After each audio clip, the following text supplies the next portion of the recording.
Assalamualaikum dan salam sejahtera kepada semua. Dalam video ini, kita nak belajar standard kandungan 8.3 vektor dalam satah Cartesian. Standard pembelajaran 8.3.1 mewakilkan vektor dan menentukan magnitude vektor dalam satah Cartesian. Apabila suatu titik diplotkan di atas satah Cartesian, titik itu boleh ditulis dalam bentuk vektor. Sebagai contoh, titik P34 dalam satah Cartesian boleh ditulis dalam bentuk vektor OP. Ya.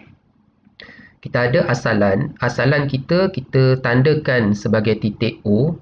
Kemudian kita buat satu garisan yang menghubungkan titik O dengan titik P. Maka ini adalah vektor OP. Ya. Vektor unit ialah vektor dalam arah tertentu dengan magnitude 1 unit. Vektor unit tu maksudnya magnitude dia mesti 1 unit. Ya. Vektor unit dalam arah mengufuk iaitu yang selari dengan paksi X dikenali sebagai vektor I. Okay, vektor yang selari dengan paksi X dikenali sebagai vektor I.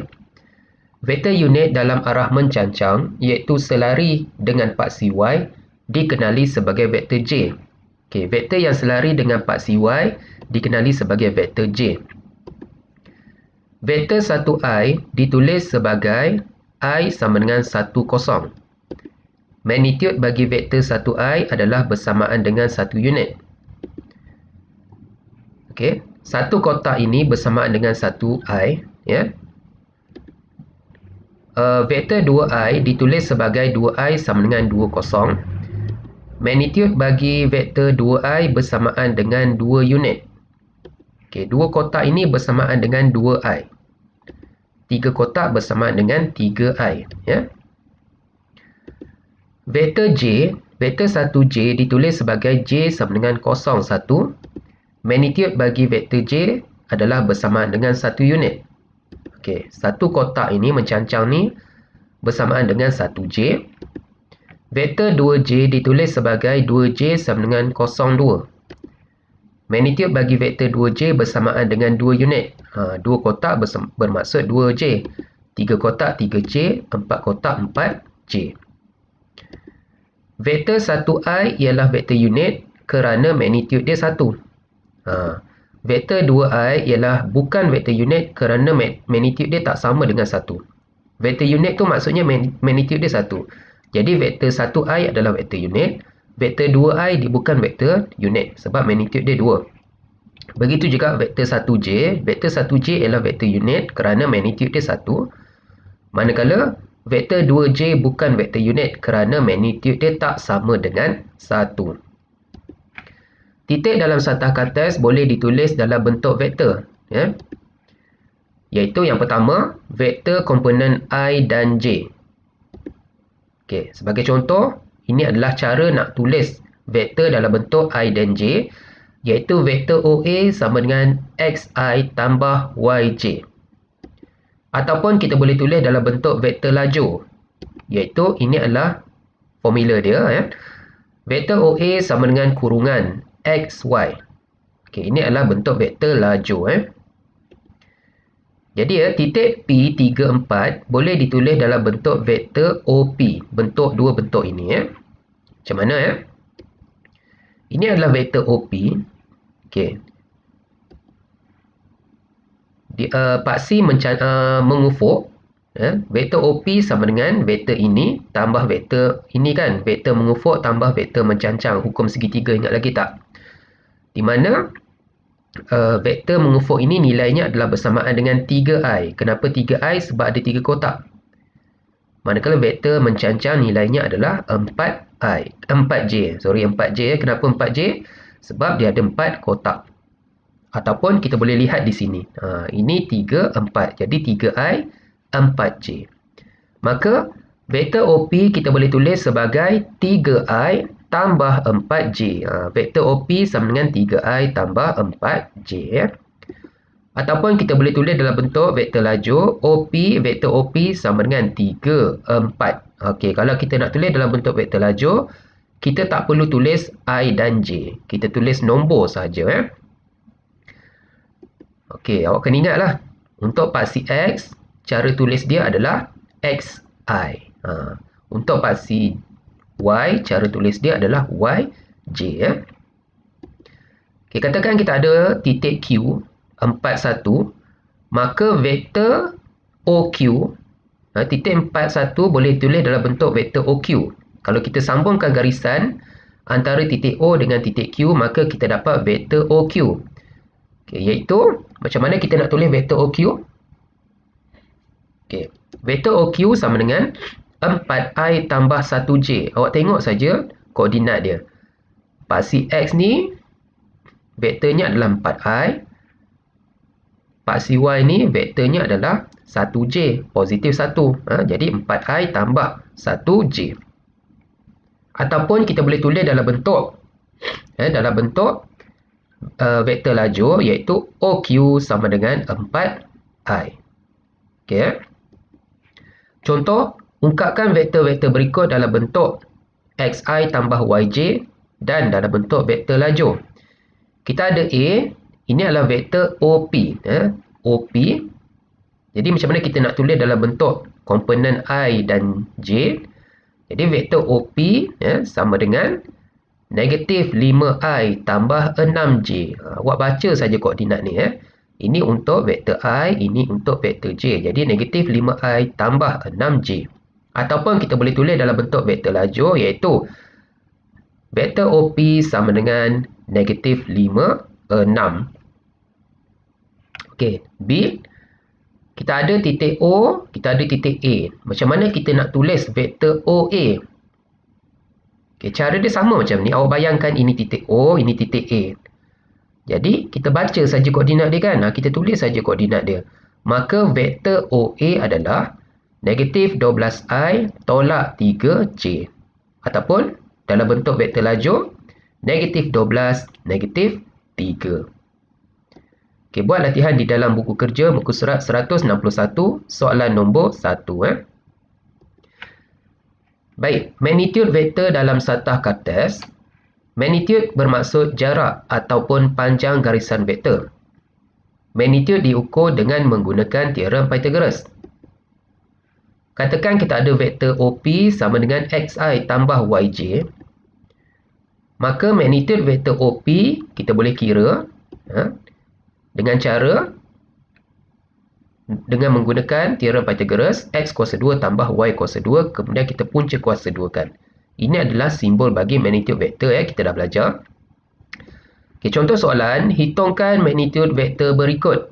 Okay, kita ada A, vektor OA sama dengan 8i tolak 6j. Jadi macam mana kita nak kira magnitude vektor OA? Kita gunakan formula ini.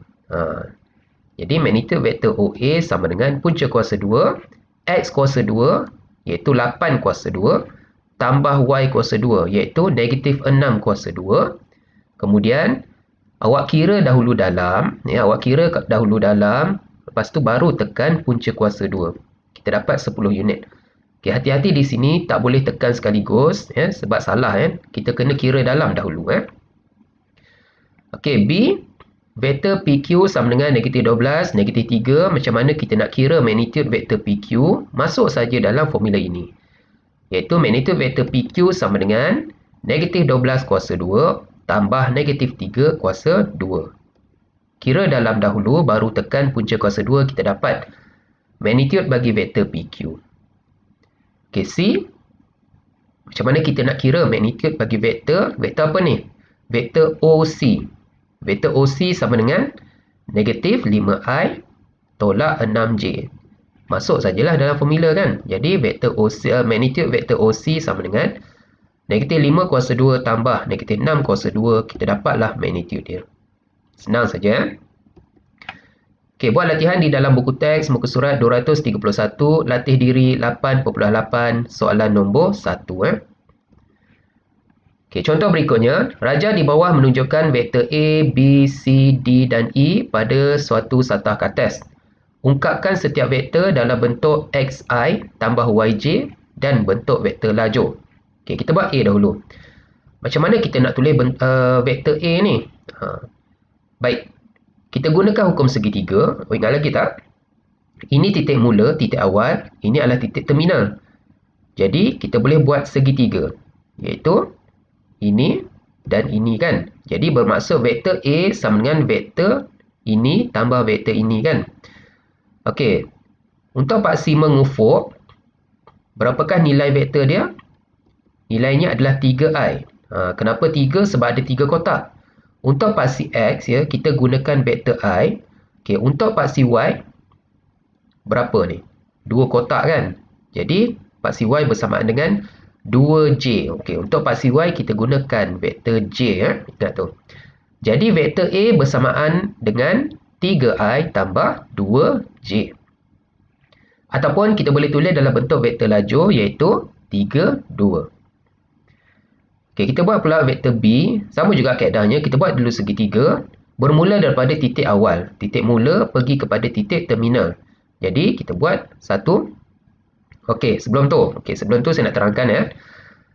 Kalau kita bergerak ke kanan paksi X, nilainya positif. Positif I. Kalau kita bergerak ke kiri paksi X, nilai dia negatif I. Macam biasalah, ke kanan positif, ke kiri negatif. Okey, kalau paksi Y, kalau ke atas paksi Y, dia positif J. Kalau ke bawah paksi J, dia negatif. Kalau ke bawah paksi Y, dia negatif J. Boleh ya? Okey, kita sambung ni. Vektor B sama dengan vektor ini tambah vektor ini. Dia mesti bermula dengan garisan mengufuk dulu ya. Mesti mula dengan paksi X dahulu. Okey, ini berapa nilai dia? Dia bergerak ke kanan, bermaksud dia positif. Positif ya. Jadi positif berapa? 4i. Kemudian dia bergerak ke bawah. Kalau bergerak ke bawah dia negatif. Jadi negatif berapa? Negatif 2J. Maka vektor B sama dengan 4i tolak 2J. Ataupun kita boleh tulis dalam bentuk vektor lajur 4 negatif 2. Okey, vektor C pula. Okey, vektor C ini dia hanya melibatkan paksi Y sahaja. Dia hanya turun ke bawah sahaja. Dia tak bergerak ke kiri atau ke kanan pun kan. Jadi kita boleh tulis vektor C sama dengan dia bergerak ke bawah. Bermaksud vektor C sama dengan negatif 3J. Dia tak melibatkan paksi X. Tapi kalau kita nak tulis dalam bentuk vektor lajur, caranya adalah kosong negatif 3. Sebab X tu kosong. Ya, kalau nak tulis dalam bentuk vektor lajur, X tu kita tulis kosong. Ya. Kalau nak tulis dalam bentuk komponen I dan juga J, kita tak perlu letak X tu kosong. Sebab kalau kita letak X kosong, kosong kali I dapat kosong kan? Tinggal saja J. Sebab tu kita letak kosong di sini. Okey, vektor D. Vektor D dia hanya bergerak ke kiri sahaja. Dia tak bergerak ke atas pun kan? Jadi dia hanya melibatkan paksi X sahaja, iaitu vektor D sama dengan negatif 3i. Ataupun dalam bentuk vektor lajur, vektor D sama dengan negatif 3, kosong. Okey, vektor E, ya, kita buat segitiga. Bermula di sini, pergi ke sini, kemudian pergi ke atas. Maka vektor E sama dengan negatif 4i tambah 3J. Ataupun kita boleh tulis dalam bentuk vektor lajur, negatif 4, 3. Okey, B. Cari magnitude bagi setiap vektor berikut. Okey, macam mana nak cari magnitude? Ni formula dia. Kena ingat ya, teorem Pythagoras. Okey, kita masukkanlah dalam formula ya. Jadi magnitude bagi vektor A adalah bersamaan dengan 3.6056 unit. Begitu juga magnitude bagi vektor B, kita masukkan nilai X, kita masukkan nilai Y, kita dapatlah magnitude dia. Begitu juga dengan magnitude bagi vektor C, kita masukkan nilai X, kita masukkan nilai Y, kita dapatlah magnitude bagi vektor C bersamaan dengan 3 unit. Begitu juga vektor D, magnitude vektor D bersamaan dengan 3 unit. Dan magnitude bagi vektor E adalah bersamaan dengan 5 unit. Okey, C. Adakah vektor B dan vektor E selari? Adakah vektor B dengan vektor E selari? Cuba awak tengok. Okey, paling mudah kita tengok kecurunan dia. Sama tak kecurunan dia? Sengit dia sama tak? Okey, nampak kecurunan dia tak sama kan? Maka vektor B dan vektor E tidak selari kerana kecurunan vektor B dan vektor E tidak sama. Kecurunan dia tidak sama. Jadi kita boleh tulis B, vektor B tak sama dengan K kali vektor E. Kenapa nak tulis persamaan ni? Okey, ingat lagi tak? Persamaan umum vektor selari ialah B sama dengan K vektor E kan. Kalau kita dapat persamaan ini bermaksud vektor B dan vektor E selari. Kalau tak selari, dia tak samalah. Itu maksud dia. Okey, buat latihan di dalam buku kerja muka surat 162 soalan nombor 2. Okey, vektor unit. Vektor unit ialah vektor dalam arah tertentu dengan magnitude 1 unit. Ya, vektor unit tu maksudnya magnitude dia mesti bersamaan dengan 1 unit. Jika magnitude sesuatu vektor itu bukan 1 unit, bermakna vektor tersebut bukan vektor unit. Contoh, tentukan sama ada vektor berikut ialah vektor unit ataupun bukan. Kita ada A, vektor 1, 0. Apa ni? Vektor I kan?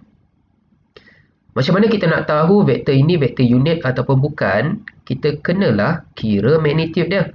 Kita kira magnitude dia. Masukkan dalam formula, kita dapat magnitude dia bersamaan dengan 1. Okey. Kalau magnitude dia bersamaan dengan 1 bermaksud dia adalah vektor unit. Maka vektor ini adalah vektor unit. Ya. Okey. B. Vektor negatif 1, 0. Okey. Kita kena kira magnitude dia, kita dapat 1. Jadi, vektor ini adalah vektor unit. Okey, C. Vektor 1, 1. Vektor I tambah vektor J. Ya. Kira magnitude dia, kita dapat tak sama dengan 1.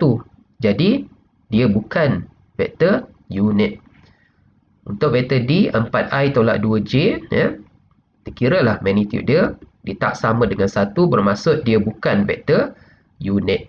Boleh, Jadi sila buat latihan di dalam buku teks muka surat 231, latih diri 8.8, soalan nombor 3. Sekian, terima kasih.